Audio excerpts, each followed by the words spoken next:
नमस्कार, आप देख रहे हैं न्यूज 18 का डिजिटल प्लेटफॉर्म। मैं हूं आपके साथ रुचिका राज। पश्चिम बंगाल की राजनीति से एक बड़ी खबर सामने आ रही है। तृणमूल कांग्रेस को लेकर की ये बड़ी खबर है। आपको बता दें कि तृणमूल कांग्रेस जो कभी बंगाल में अजेय मानी जाती थी, क्या वो अब इतिहास बनने के कगार पर है? क्या खेला होबे का नारा देने वाली ममता दीदी के साथ खुद बहुत बड़ा खेला हो गया है?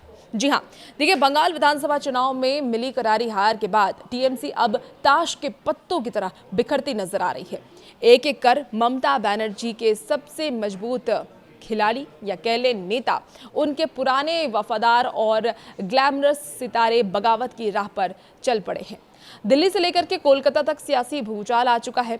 आज के इस वीडियो में हम आपको बतलाएंगे कि आखिर ममता बनर्जी के किले में ये कितनी बड़ी सेंध कैसे लगी है और अब उनके पास कितनी राजनीतिक ताकत बची है। तो वीडियो को अंत तक आप जरूर देखिए। देखिए, शुरुआत करते हैं बंगाल विधानसभा से, जहां ममता बनर्जी को पहले एक और सबसे घातक झटका लगा। टीएमसी से निष्कासित नेता ऋतव्रत बनर्जी ने 58 बागी विधायकों के साथ मिलकर के खुद को असली टीएमसी घोषित कर दिया है। विधानसभा अध्यक्ष रथीत बसु ने भी ऋतव्रत बनर्जी को आधिकारिक तौर पर नेता प्रतिपक्ष के रूप में मान्यता दे दी है और ये ममता बनर्जी के लिए एक सीधा और करारा झटका है, क्योंकि वो अब अपने ही राज्य की विधानसभा में अलग थलग पड़ चुकी हैं। लेकिन कहानी यही खत्म नहीं होती है।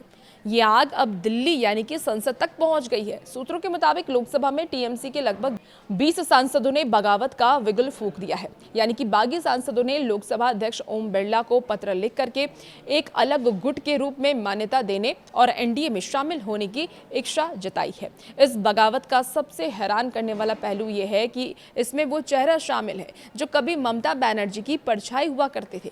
40 सालों तक ममता बनर्जी की बेहद करीबी और विश्वास पात्र रही काकोली घोष अब इस बागी गुट की अगुवाई कर रही है। उन्होंने लोकसभा स्पीकर को जो पत्र सौंपा है, उसमें काकोली घोष को ही सदन में पार्टी नेता के तौर पर मान्यता देने की मांग की गई है। यही नहीं, टीएमसी के वो ग्लैमरस सितारे जिन्हें खुद दीदी राजनीति में लेकर के आई हुई थी, जैसे शताब्दी रॉय, रचना बनर्जी और दीपक अधिकारी, वो सभी अब केंद्रीय मंत्री भूपेंद्र यादव के आवास पर पश्चिम बंगाल के नए मुख्यमंत्री शुभेंदु अधिकारी के साथ चाय पर चर्चा करते नजर आए। जब ममता बनर्जी दिल्ली में इंडिया ब्लॉक की बैठक में व्यस्त थी, ठीक उसी वक्त उनके ही सांसद बीजेपी नेताओं के साथ नई गोटियां सेट कर रहे थे। इसके अलावा राज्यसभा सांसद सुखेंदु शेखर रॉय ने भी इस्तीफा दे दिया है, यानी कि दीदी के अपने ही अब उनकी लुटिया डुबाने में लगे हुए हैं। अब सवाल ये उठता है कि आखिर ऐसा हो क्यों रहा है।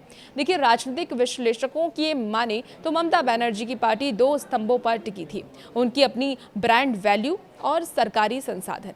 लेकिन 2026 के विधानसभा चुनाव में बीजेपी ने 260 सीटें जीत करके टीएमसी को सत्ता से बेदखल कर दिया और खुद ममता बनर्जी भी कोलकाता से अपनी व्यक्तिगत सीट तक हार गई। सत्ता जाते ही पार्टी के भीतर का अनुशासन तार तार हो गया। इसके अलावा टीएमसी नेताओं पर लगे भ्रष्टाचार, वसूली और हालिया आरजी कर मेडिकल कॉलेज विवाद जैसे गंभीर मुद्दों को लेकर के जनता में भारी आक्रोश है। विधाननगर के पूर्व मेयर सब्यसाची दत्ता जैसे नेताओं की गिरफ्तारी और जनता द्वारा उन पर अंडा गोबर फेंके जाने की तस्वीर ये साफ बयां करती है कि नेता अब अपनी राजनीतिक जमीन बचाने के लिए टीएमसी का साथ छोड़ रहे हैं। अब ममता बनर्जी के परिवारवाद और तानाशाही रवैये के खिलाफ खुल करके वो बोल रहे हैं। तो अब सबसे बड़ा सवाल यह है कि क्या ममता बनर्जी के पास अब कोई ताकत बची है? जमीनी हकीकत देखें तो संसद से लेकर के सड़क तक ममता बनर्जी इस वक्त अपने 28 साल के राजनीतिक करियर के सबसे बुरे वक्त से गुजर रही है।